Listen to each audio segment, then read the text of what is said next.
쾌락은 행복한 삶의 시작이자 끝이다. 우리는 우리의 느낌을 모든 좋은 것들을 판단하는 잣대로 사용하면서 쾌락에서 모든 선택과 회피를 시작하고 쾌락으로 돌아온다. 에피쿠로스는 쾌락은 고통의 소멸 상태라고 보고 소극적으로 쾌락을 추구하였다. 쾌락은 행복의 시작이고 끝이다. 쾌락의 시작은 지혜다. 지혜는 지혜롭고 정의롭게 살지 않고서는 즐겁게 사는 것은 불가능하다고, 또 역으로 즐겁게 살지 않고서는 지혜롭고 정의롭게 사는 것은 불가능하다고 가르친다. 에피쿠로스는 행복의 시작과 끝은 쾌락이며 우정을 나누는 정의로운 삶을 강조하는 한편 절제, 정의, 명예, 지혜 등의 덕이 우리를 쾌락으로 이끈다고 보았다. 부나 군중으로부터의 명예를 소유함에 의해서도 한없는 욕구로부터 생기는 다른 어떤 것에 의해서도 몸의 고통과 마음의 불안은 끝나지 않는다. 에피쿠로스는 덕은 그 자체로 가치 있는 것이 아니라 쾌락을 줄 때에만 가치를 지닌다고 보았다. 육체의 고통이 없고 영혼의 불안이 없는 평온함이 삶의 목적입니다. 쾌락은 축복받은 삶의 시작이고 목적입니다. 쾌락은 우리의 본성에 박힌 1차적인 조음입니다. 그러나 우리는 각각의 쾌락을 모두 선택하지는 않습니다.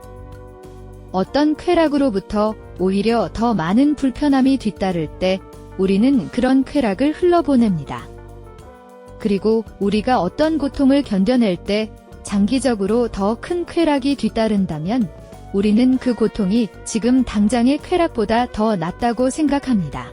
에피쿠로스는 쾌락은 모든 가치를 평가하는 최고선이요 행복한 삶의 시작이자 끝이라고 보았다. 쾌락은 마음의 혼란과 육체의 고통으로부터의 자유이다. 쾌락은 모든 가치를 평가하는 최고선이자 행복한 삶의 시작이고 끝이다. 아름다움과 탁월함도 우리에게 쾌락을 제공해주지 못한다면 버려야 한다. 에피쿠로스는 명예욕을 비필수적인 욕구라고 보고 명예욕과 같은 비필수적인 욕구는 충족하지 않더라도 고통이 유발되지 않는다고 보았다. 오히려 비필수적인 욕구를 충족하려면 고통과 불안이 발생한다고 보았다. 쾌락은 행복한 삶의 시작이자 끝으로 육체의 고통과 마음의 불안이 없는 상태이다. 삶이 즐거우려면 우리의 정신에서 신과 죽음에 대한 잘못된 믿음들을 몰아내야 한다. 에피쿠로스는 신이 정령과 편애가 없는 완전한 존재이기 때문에 인간사에 전혀 관여하지 않는다고 보았다. 사려 깊고 고귀하고 정의롭게 살지 않고서 즐겁게 사는 것은 불가능하다. 덕들은 즐거운 삶의 안으로 자연적으로 들어오며 즐거운 삶은 덕들과 분리될 수 없다. 에피쿠로스는 최고선인 쾌락의 실현을 위해서는 이성적 숙고가 필요하다고 보았다. 쾌락은 축복받은 삶의 시작점이자 목적이다. 고통의 완전한 결핍은 최고의 쾌락이며 쾌락의 한계이다. 최고의 쾌락은 평정심으로써 모든 고통으로부터 해방된 상태이다. 에피쿠로스는 쾌락을 적극적으로 추구하기보다 고통과 불안이 없는 상태를 추구한 소극적 쾌락주의자이다. 본성에 심어진 1차적 선은 쾌락이다. 그런데 쾌락이라고 다 선택하는 것도 고통이라고 다 피하는 것도 아니다. 이 중 무엇이 득과 실이 되는지를 측정, 비교해서 판단해야 한다.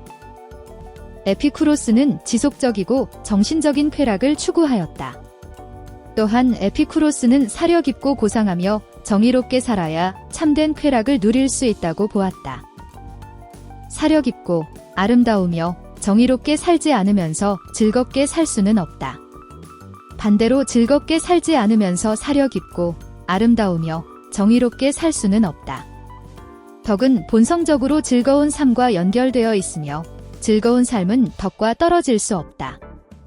즐거움은 행복한 인생의 시작이자 끝이다. 에피쿠로스는 필수적이지 않은 욕구를 추구하면 고통과 불안이 발생한다고 보았다. 인간 본성은 선에 대해 약한 것이 아니라 악에 대해 약하다. 본성은 고통의 부재인 쾌락에 의해 구원되는 반면 고통에 의해 파괴되기 때문이다. 쾌락은 행복의 시작이자 끝이다. 에피쿠로스는 육체의 고통과 마음의 불안이 없는 평온한 상태인 아타락시아를 참된 쾌락으로 보고 추구하였다. 쾌락은 모든 행위의 목적이다. 진정한 쾌락이란 방탕한 자들의 쾌락이 아니라 몸에 고통이 없고 마음의 동요가 없는 상태이다. 에피쿠로스는 사려 깊은 삶을 살지 않고서 진정한 쾌락을 누리는 것은 불가능하다고 보았다. 우리의 목표가 되는 쾌락은 평정심이다. 평정심은 정의의 가장 크고 중요한 열매이다. 정의는 서로 해를 끼치거나 입지 않기 위한 협정이다. 정의로운 삶 없이는 쾌락의 삶이 없다. 에피쿠로스는 행복의 근원으로서 쾌락은 몸의 고통과 마음의 불안이 없는 평정심이라고 주장하였다. 결핍으로 인한 고통이 제거되면 육체적 쾌락은 더 이상 증가하지 않고 단지 형태만 바뀔 뿐이다. 정신적 쾌락의 한계는 쾌락들에 대한 계산과 쾌락과 연관된 감정들에 대한 계산을 통해 알 수 있다. 에피쿠로스는 모든 욕구를 적극적으로 충족하는 데서 오는 쾌락이 아니라 고통을 제거함으로써 주어지는 쾌락을 추구하였다. 우리가 쾌락이 목적이다라고 할 때 이 말은 방탕한 자들의 쾌락이나 육체적인 쾌락을 의미하는 것이 아니다. 우리가 목적으로 추구하는 쾌락은 몸의 고통이나 마음의 혼란으로부터의 자유이다. 에피쿠로스는 몸의 고통과 마음의 불안이 없는 평정심의 상태를 추구하였다. 내가 말하는 쾌락은 몸의 고통과 마음의 불안으로부터의 자유이다. 왜냐하면 식탁 위에 풍성하게 차려진 맛있는 요리가 쾌락적인 삶을 만들어주는 것은 아니기 때문이다. 에피쿠로스는 참된 쾌락은 몸의 고통과 마음의 불안이 모두 소멸된 상태, 즉 평정심이라고 보았다. 쾌락 그 자체는 나쁘지 않다. 하지만 우리가 모든 쾌락을 선택하는 것도 항상 고통을 피하는 것도 아니다. 고통의 제거를 넘어서는 쾌락은 존재하지 않는다. 에피쿠로스는 어떠한 쾌락도 그 자체로 나쁘지는 않다고 보았다. 그러나 모든 욕구를 적극적으로 충족하는 데서 오는 쾌락이 아니라 고통의 부재로서의 쾌락을 추구하였으며 궁극적으로는 모든 고통이 제거된 상태가 지속됨으로써 주어지는 쾌락을 추구하였다.